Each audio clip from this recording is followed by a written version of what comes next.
রাজ্যের মন্ত্রী প্রতিদিন রাজাকে মিথ্যা সুসংবাদ দিত, কিন্তু একদিন প্রাসাদের ছাদ থেকে রাজা রাজ্যের আসল দুর্দশা দেখতে পেলেন।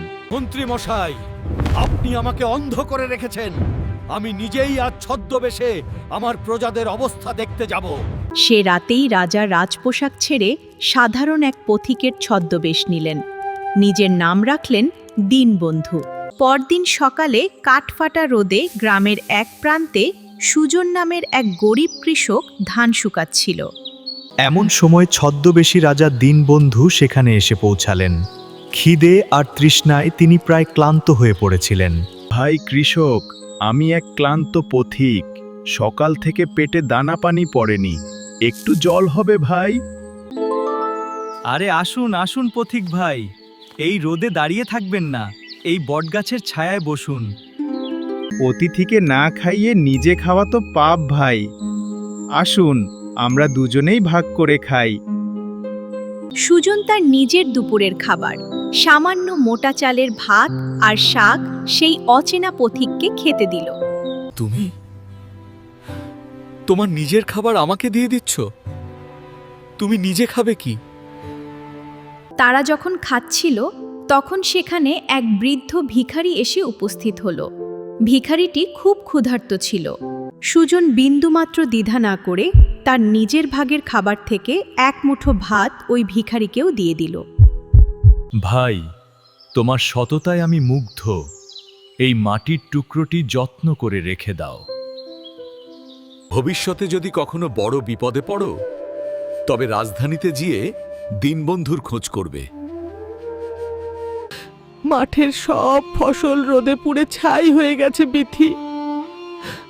আমি কি করব? আর কতদিন এভাবে চলবে? ঘরে এক মুঠো চাল নেই, বাচ্চারা না খেয়ে আছে। 2 বছর আগে এক পথিক তোমাকে এটা দিয়েছিল, মনে আছে? একটা ভাঙা মাটির টুকরো নিয়ে আমি রাজপ্রাসাদে যাব? লোকে পাগল বলবে। পরদিন ভোরে সে রাজধানীর উদ্দেশ্যে রওনা হলো। রাজপ্রাসাদের দরজায় পৌঁছাতেই তাকে আটকে দেওয়া হলো। দয়া করেই, আমি শুধু দীনবন্ধুকে খুঁজছি। এটা মহারাজের বাড়ি, এখানে কোনো ভিখারি থাকে না। মন্ত্রীমশাই টুকরোটি দেখে থমকে গেলেন। এ তো মহারাজের গোপন সংকেতই। সোজা তাকে নিয়ে যাওয়া হলো রাজ দরবারে। মহারাজ, আমি আপনাকে চিনতে পারিনি। রাজা সুজনকে তার অভাবের কথা জিজ্ঞেস করলেন। ওঠো সুজন, তোমার সেই ভাতই ছিল আমার জীবনের সেরা খাবার। আমি তোমাকে সাহায্য করব, তবে আগে নিজের পরিশ্রম প্রমাণ করতে হবে। আজ শহরে কাজ করো, 2 দিন পরে আয় নিয়ে আমার কাছে আসবে। শহরে কাজ পাওয়া তার জন্য খুবই কঠিন হয়ে উঠল। অবশেষে সে একটি কামারশালা খুঁজে পেল। এই কাজ খুব কঠিন, পারবে তো? আমি রাজি, আমাকে শুধু কাজটা দিন। 2 দিন ধরে সে অমানসিক পরিশ্রম করল। শেষে সে মাত্র 4 আনা উপার্জন করল। ক্লান্ত শরীরে সে আবার রাজ দরবারে ফিরল।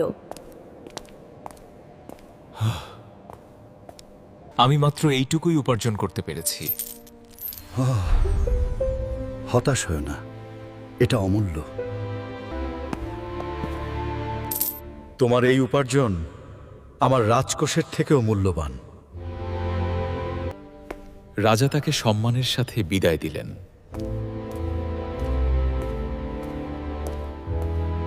বিথি আশা করছিল সে অনেক ধনসম্পদ নিয়ে ফিরবে।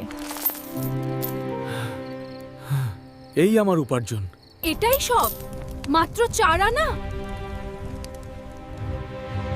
এটাই আমাদের ভাগ্য বদলাবে। এই দিয়ে কিছুই হবে না। সেই রাতেই এক চোর তাদের ঘরের বাইরে লুকিয়েছিল। সে তাদের কথোপকথন শুনছিল মনোযোগ দিয়ে। এই নাও তোমার মূল্যবান টাকা। চোরটি সেই 4 আনা পয়সা কুড়িয়ে নিল। কিন্তু সে বুঝতে পারেনি তার ভাগ্যে কি লেখা আছে। ফেরার পথে সে হঠাৎ থেমে গেল। তার সামনে একটি বিষাক্ত সাপ দাঁড়িয়েছিল। বাঁচাও! বাঁচাও! ভয়ে সে সবকিছু ফেলে পালিয়ে গেল।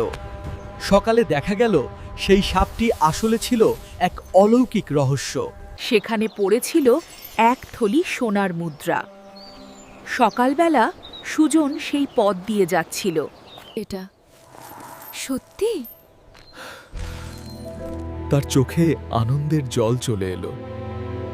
আমরা বাঁচলাম। ধীরে ধীরে তাদের জীবন বদলে যেতে লাগলো। তারা গ্রামের সবার সাহায্য করতে শুরু করলো। রাজা দূর থেকে সব কিছু দেখছিলেন। পরিশ্রম কখনো বৃথা যায় না। অবশেষে তারা সুখে শান্তিতে জীবন কাটাতে লাগলো। সৎ পরিশ্রম আর ধৈর্য একদিন সাফল্য এসে দেয়। এমন গল্প পেতে সাবস্ক্রাইব করুন, লাইক শেয়ার করতে ভুলবেন না।